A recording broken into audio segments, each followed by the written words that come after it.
Então, sábado, nós conversamos sobre o sinal do pecado, que é a rebeldia, não é? Sim. Então, as pessoas que se rebelam contra Deus ou contra qualquer outra pessoa é um sinal que o pecado se tornou habitual, não é?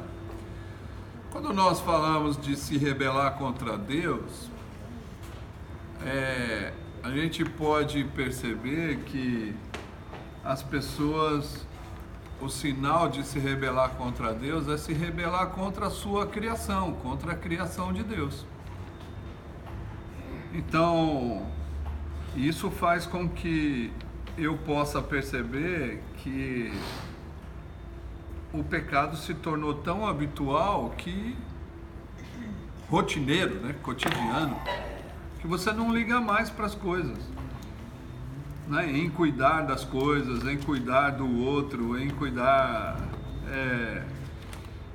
das situações de justiça, de verdade, né? Então, aí você vai se rebelando, né? E é claro que é a mesma coisa se rebelar contra Deus e amar a Deus, é a mesma coisa, no sentido de que você não vê a Deus. Então, como que nós podemos provar que nós estamos se rebelando? Nós estamos se rebelando através da criação dele, através dos maus tratos que eu tenho para com o outro, de injustiça que eu trato as pessoas mal. Então, essas coisas vão mostrar que você se rebelou já contra Deus, né? Então, quando a pessoa diz assim, eu amo a Deus, mas você não ama seu próximo, então você não ama a Deus, porque isso né? Isso é uma coisa que João vai dizer. Da mesma forma, a rebeldia contra Deus. Como que eu posso provar que eu estou me rebelando contra Deus? Quando eu me rebelo contra as outras pessoas, quando eu trato injustamente as outras pessoas, quando eu maltrato o outro, isso já está mostrando que você se rebelou contra Deus. E se você se rebelou é porque o pecado já está constante, né?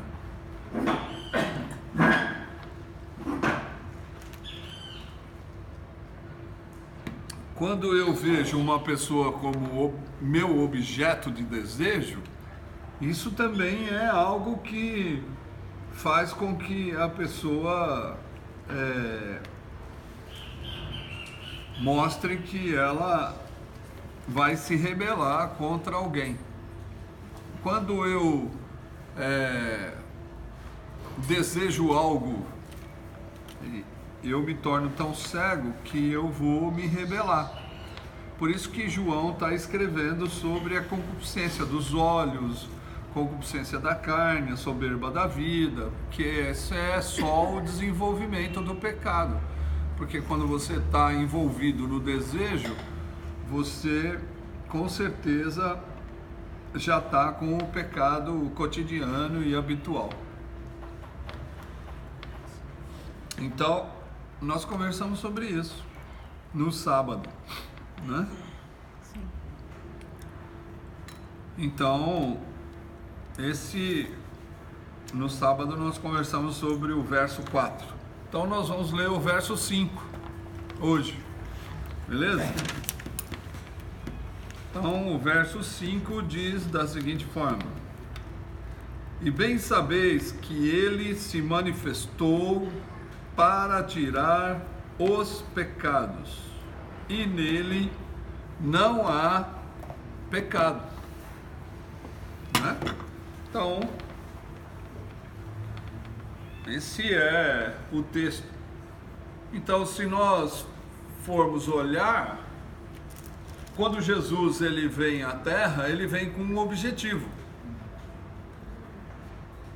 Então a manifestação de Deus, que Deus se tornou claro na pessoa de Jesus, quando ele fala ele, né? Ele é a pessoa de Jesus, que João está dizendo.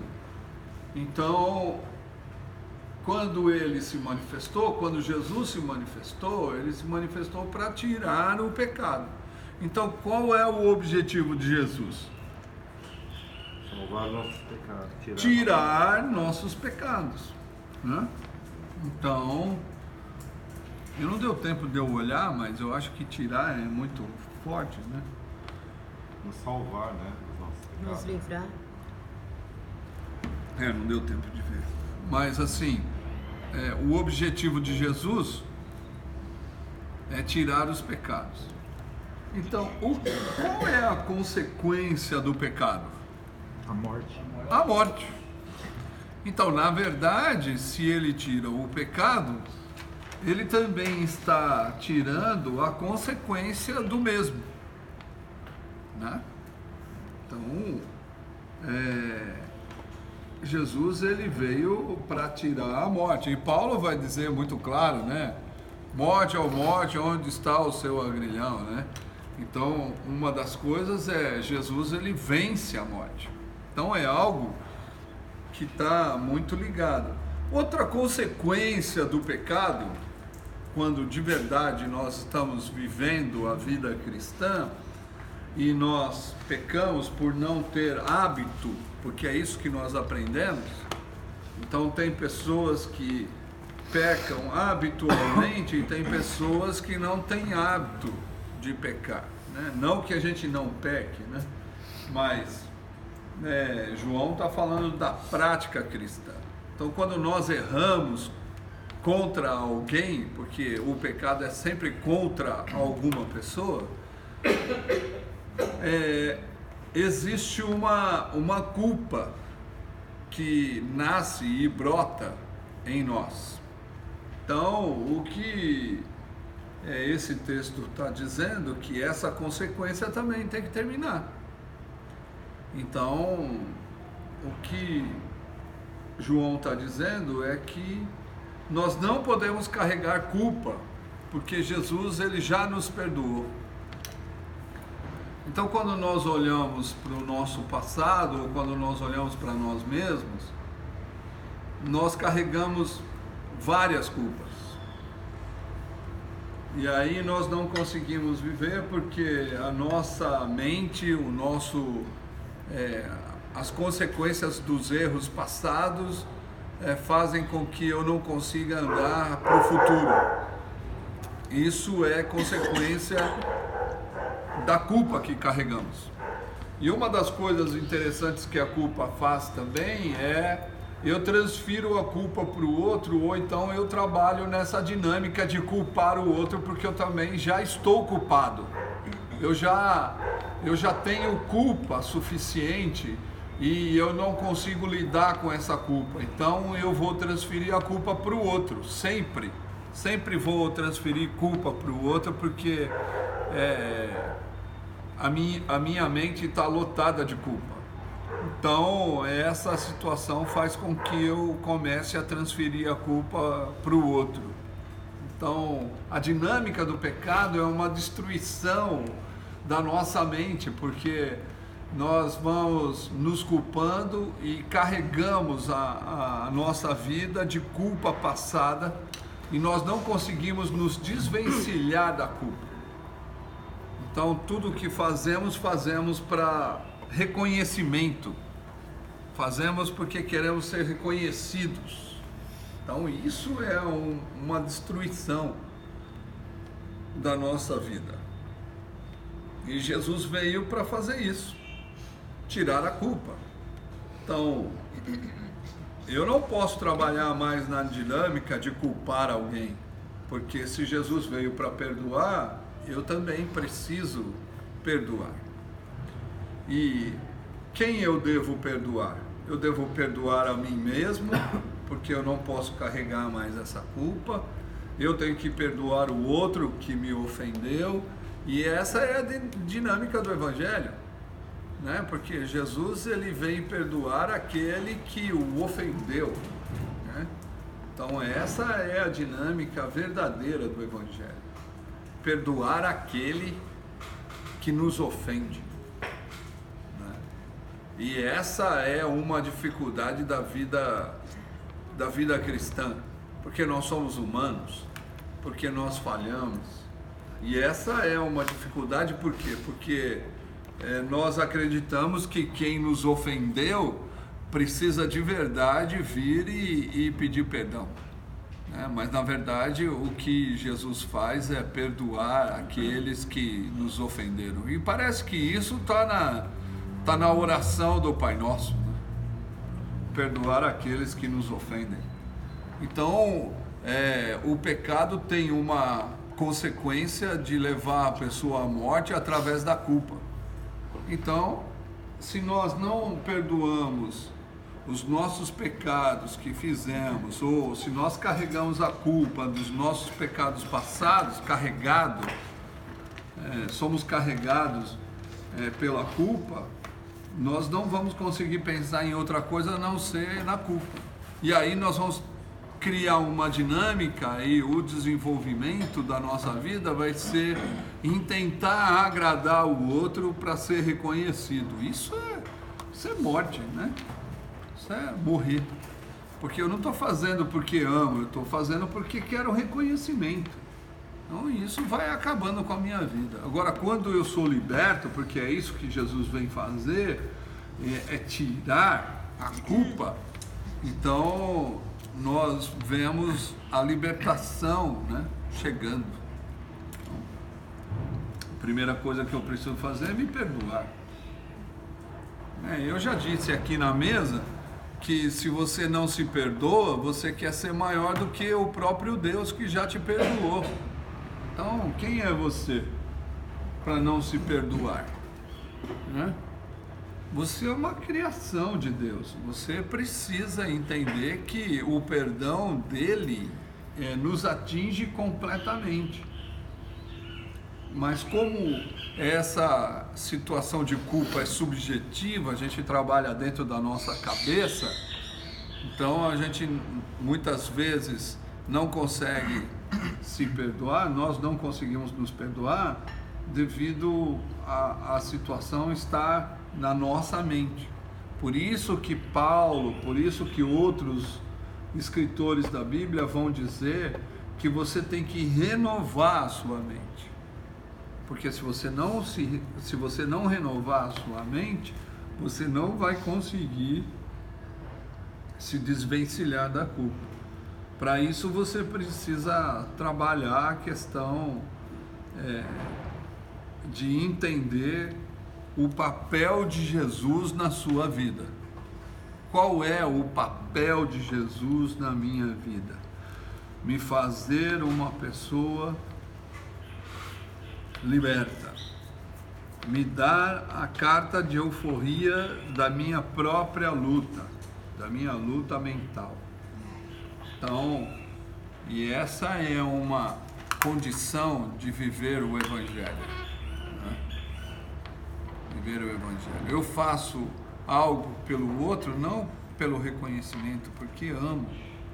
E o amor não está ligado ao reconhecimento, né? Pelo menos o amor do Novo Testamento.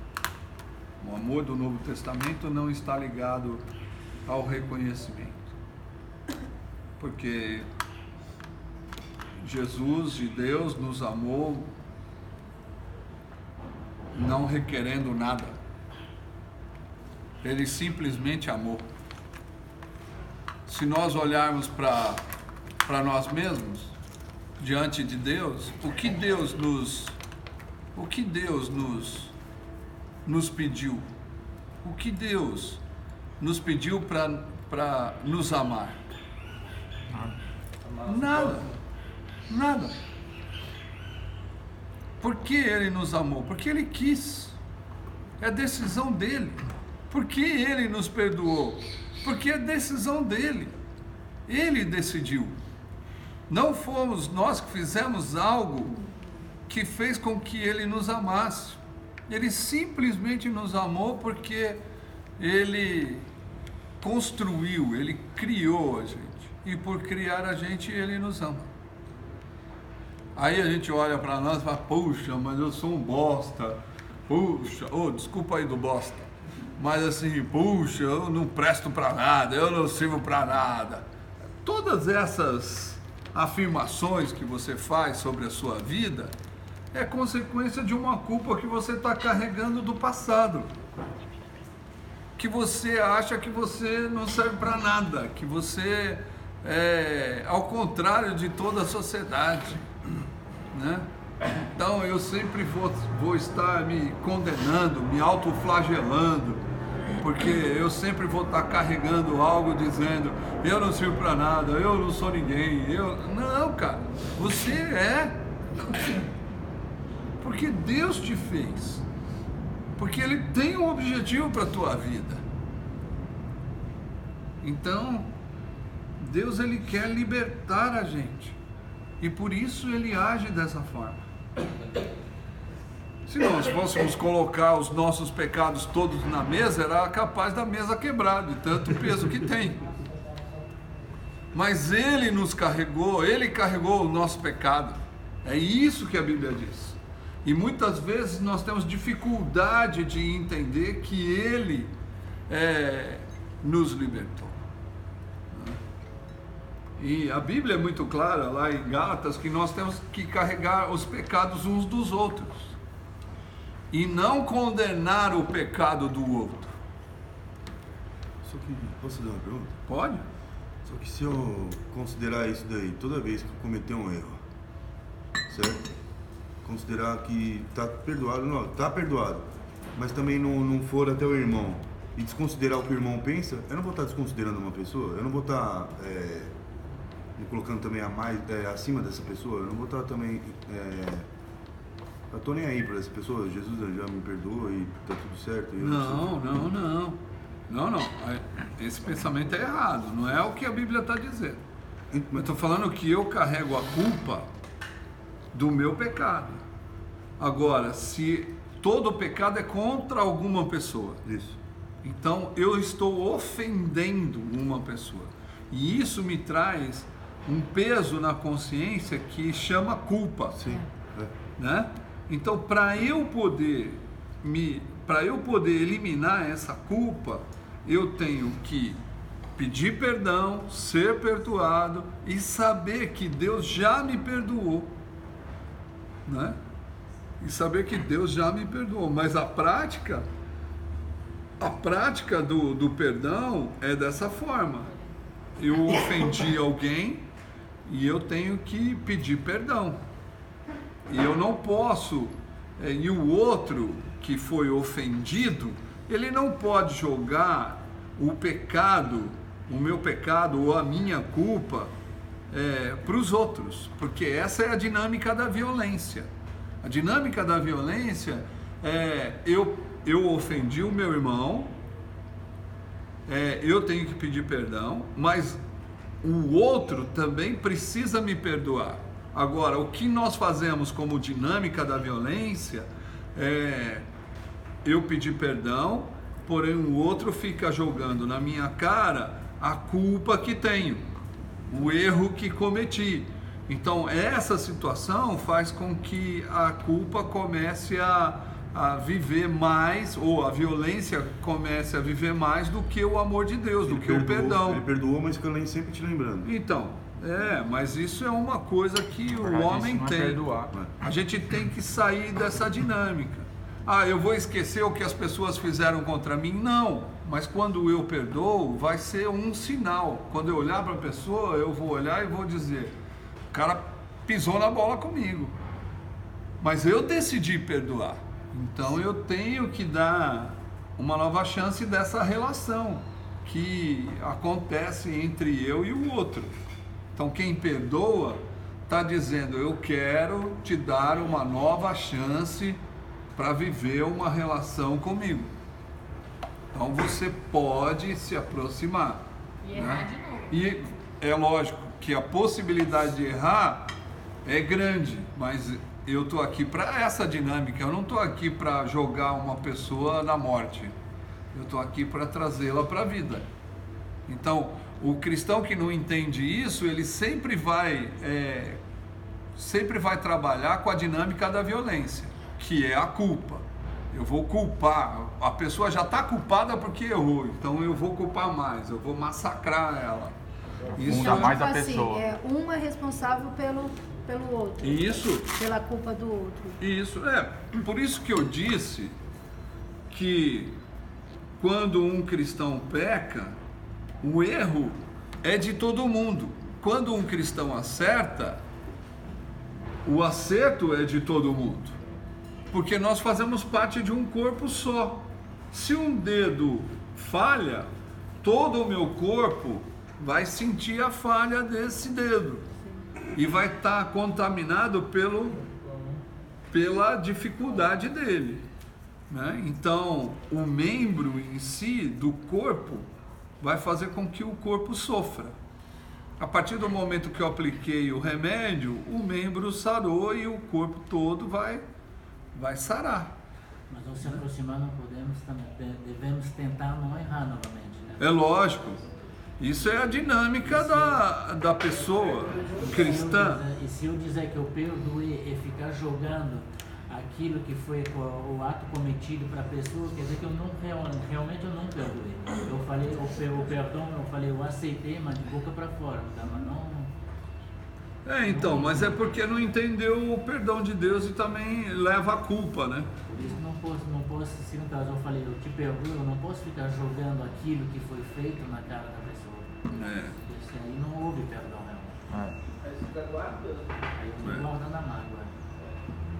Só que daí você se envenena e envenena o outro. né, Isso, também. isso. Essa é a dinâmica da violência. Entendi. Eu vou contaminando o outro, né? E quando eu perdoo e outra pessoa aceita meu perdão, nossa mente se renova também, né? Isso. Que Jesus. É como, tipo assim, começar tudo de novo. Você tem a relação, você perdoa, vai balançar aquela relação, mas a partir do momento que ambos se perdoam, aquela relação vai começar do início. Tipo, o que Isso. passou. Isso. Eu fiquei lembrando. Essa pergunta do senhor que está aí martelando, o senhor falou que Jesus venceu a morte por não cometer o pecado, certo? Ele não Se tem a gente pecado. não cometer esse pecado, a gente não vai pagar esse preço que é a morte? Nós não Mais ou menos assim? Mas em Jesus nós temos a vida e nós não temos a morte.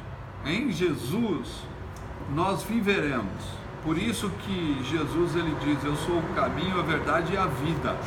Ele não fala que é a morte. Por quê? Porque ele perdoou a gente. Então nós vamos ter vida. Mas a dinâmica social que nós praticamos é a dinâmica da violência, que é um culpando o outro. Por quê? Porque a nossa mente já está lotada de culpa. E por isso eu culpo mais. Por isso que eu massacro mais. Por isso que eu destruo a outra pessoa. Porque eu já estou tão culpado que eu quero que a outra seja culpada, não Você eu. quer contaminar a outra também Isso. com a sua culpa. Né? Entra também o ego, a autoestima. Entra Mas tudo. é isso. Se você... Eu preciso também ficar acima da. Quando eu jogo a culpa para uma outra pessoa, Você tá querendo se isentar daquela culpa, Eu acho que jogando... eu também me sinto melhor do que a outra pessoa. Não é isso? Eu acho que também entra Vamos uma pensar pessoa Eu tenho que ser melhor. que tem pena de si mesma. Eu acho que também entra nessa parada. porque Lógico. A pessoa se sente tão coitadinha que daí ela vai colocando tudo na responsabilidade dos outros, né? Isso. Que é uma dinâmica que a gente também tem que romper, porque eu acho que essa é uma coisa que é muito ruim. Às vezes a gente não percebe se tem ou não tem, ou tipo, não se arrepende tão cedo disso aí, sabe? É uma coisa que eu fico pensando, porque eu já tive essa coisa assim, de ter pena de mim mesma, até que um dia eu tava até falando isso pra Silvia essa semana, ouvindo uma pessoa falar da história dela, de como ela se sentiu, aí ela falou assim, Deus falou diretamente pra mim assim, você tá com dor de você por quê? né? Tipo, não tem essa, sai desse negócio, né? E quando ela só compartilhou comigo, não tava nem falando pra mim, eu senti muito Deus usando ela, eu falei, nossa, agora chega, né? Chega também de, ai, tenho dó de mim porque tive tal história. Não, tem um monte de gente com um monte de história, as pessoas levantam e sobrevivem, né? E aí soma com uma coisa que o Paulo sempre fala, que todo dia de manhã a gente tem que fazer uma escolha, né? Ou eu vou ficar chorando e olhando o passado, um monte de coisa que me aconteceu de ruim, ou eu vou viver o dia, né? Então eu acho que isso também é uma coisa que a gente tem que romper. Então, tudo certo, Bertão? Tudo certo. Tudo certo. Então, o perdão não me torna mais orgulhoso. Ou o perdoar não me torna mais orgulhoso. Porque quando eu consigo perdoar, ou quando eu entendo que eu falhei com o meu irmão e perdoo, isso me torna mais humilde, me torna mais humano, me torna mais espiritual, né? Se a Leia estivesse aqui, a gente ia até falar em línguas agora. Então é uma coisa que a gente precisa entender, que o pecado, ele afetou diretamente a todos, ao ponto de se deslocar, não só, o pecado não está só na pessoa, o pecado agora está nas estruturas, as estruturas sociais demonstram isso, que o pecado está aí, está em todo lugar, né? Ele já impregnou em tudo. Eu tive um pastor que ele dizia da seguinte forma, que o pecado é como jogar merda no ventilador. Por quê? Porque o ventilador, a merda que vai no ventilador vai manchar todo mundo, vai manchar todo mundo. Então, o meu erro vai manchar todo mundo. Então, a responsabilidade da liberdade não é eu fazer tudo o que eu quero. Eu posso fazer tudo o que eu quero. Mas eu não devo fazer tudo o que eu quero, por quê? Porque eu vou afetar o outro diretamente. Então a liberdade está, eu posso fazer tudo o que eu quero, porém eu sou servo de todo mundo. Então eu não posso fazer tudo o que quero, né? Então você pode pensar, quando você está diante de uma facilidade, você pode pensar da seguinte forma, vou fazer. Mas se você fizer, você vai prejudicar um monte de gente. E aí, o que vai acontecer com as pessoas? Então eu não posso fazer o que eu quero, não posso fazer o que o meu desejo manda, o que eu gostaria de fazer. Por quê? Porque eu vou prejudicar todo mundo. Entende? Então, que nem se eu falho, como alguns pecados são inegociáveis na igreja. Adultério, mentira pode, mas adultério não. Entendeu? Roubo pode. Vai matar não. Corrupção? Corrupção, tranquilo. Mas assim... Ser homossexual? Isso. Que nem eu... Se eu adultero, se eu prejudico a minha esposa, o que acontece com essa casa? O que acontece com a missão? Todos pagam pelo pessoal pecado. Então, é da mesma forma, o mesmo peso, se você faz isso. Não é só eu, é você. Porque você faz parte do corpo. Se você faz alguma situação errada, você está prejudicando totalmente a comunidade. Agora, por que afeta diretamente a comunidade se eu falhar? Porque eu tenho um nome público diante dos evangélicos. Agora, você também tem um nome diante de Deus. A gente não tem que olhar só para os evangélicos, a gente tem que olhar diante de Deus. Porque Deus nos abençoa porque você está querendo andar direito. Se você faz alguma porcaria, você prejudica diretamente a bênção de Deus para essa casa. Paulo, é um corpo, né, Paulo? Tipo, rapidinho. É um corpo. Tipo, se o pé tropeça, o corpo inteiro cai. Lógico, é isso mesmo. Eu posso me sentir, assim, orgulhoso por carregar a minha vida na verdade, eu posso me sentir orgulhoso por fazer o certo e falar, não, eu estou fazendo certo agora tá legal. Eu posso sentir Não. esse orgulho ou não? Não. Ou é sobre... Porque tem o termo orgulho teve uma mudança, né? O termo orgulho teve uma mudança.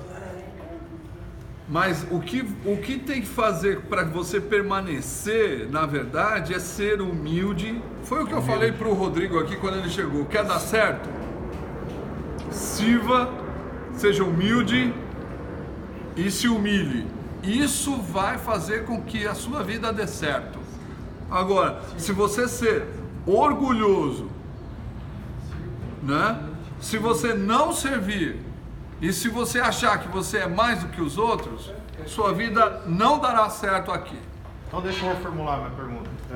Eu posso me sentir orgulhoso de andar com o Senhor, Jesus? Isso eu posso?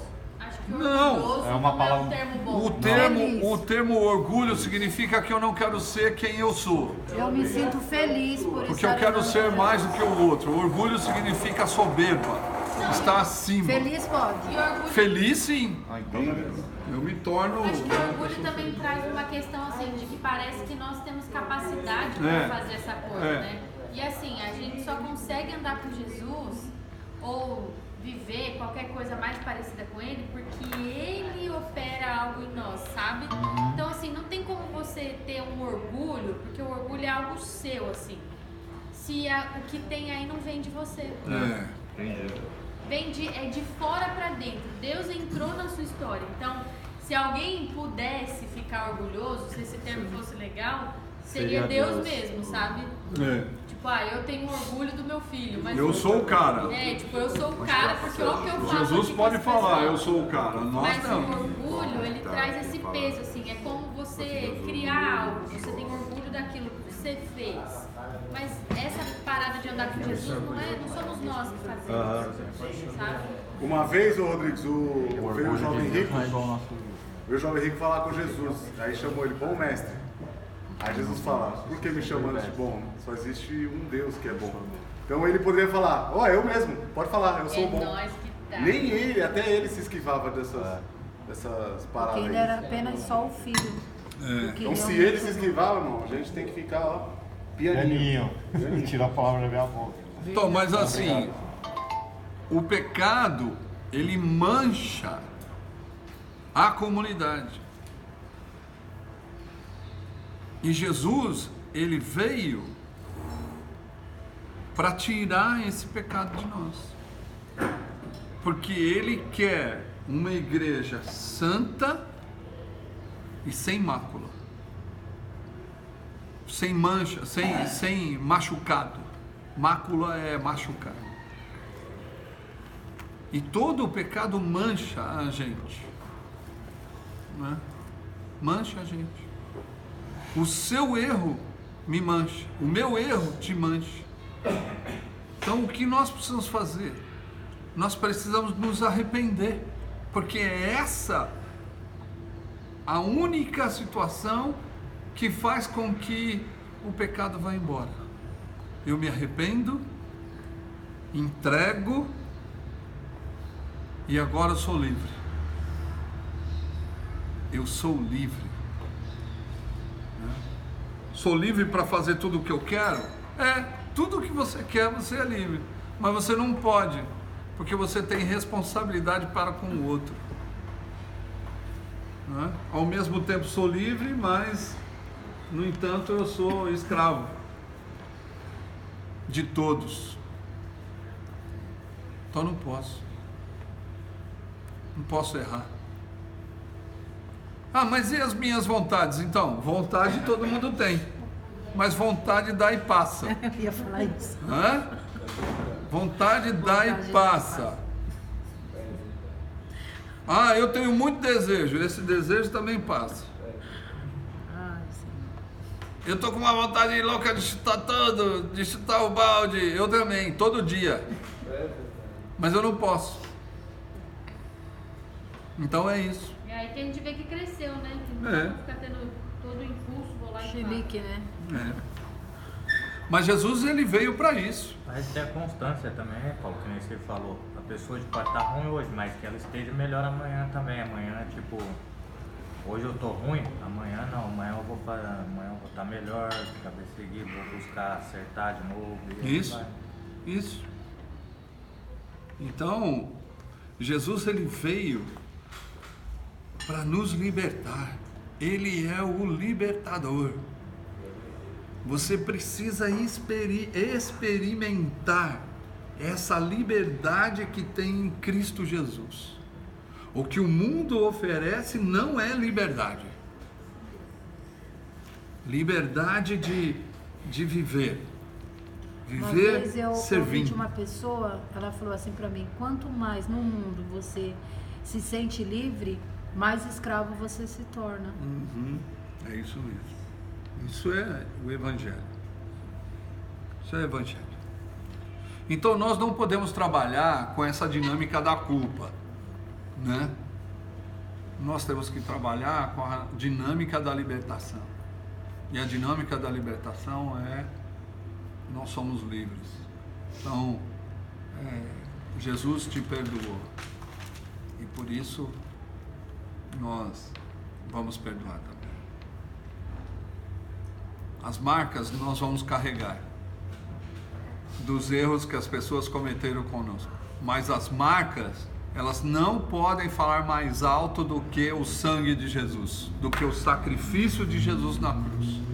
As marcas que nós carregamos das falhas das pessoas contra nós não devem ser maiores do que o sacrifício de Jesus, do que as marcas do Cristo na cruz. Então, a cruz de Jesus é que nos perdoa, o sangue dele é que nos lava, né? Então, você precisa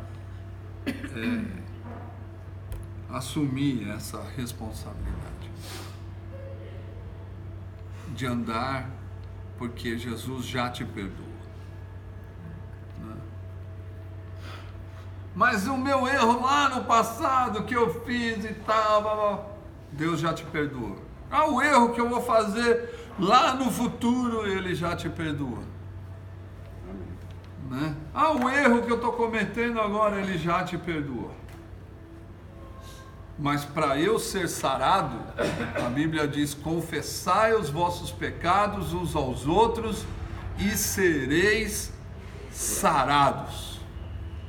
Então eu preciso falar do meu erro para o outro. Preciso. Porque assim eu vou ser sarado, né? Então, você precisa ter alguém para poder confessar e sarar. Tá bom? Beleza? Então, é isso. Vamos orar? Sim.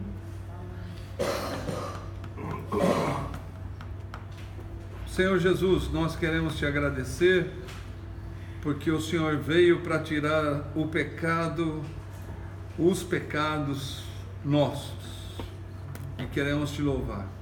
Queremos te louvar que todos os dias o Senhor tem a mesma atitude para conosco, tirar o nosso pecado desse dia.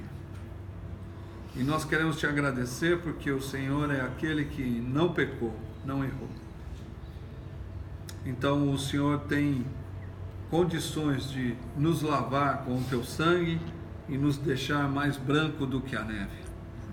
Obrigado, Deus, porque o Senhor nos livra, o Senhor nos liberta da nossa mente que não consegue sair dessa dinâmica da culpa. Nós não queremos ser maior do que o Senhor, queremos ser sempre criaturas, e por isso queremos te louvar e te rogar que o Senhor possa nos proteger, nos guardar para todo sempre, no nome de Jesus. Amém. Amém.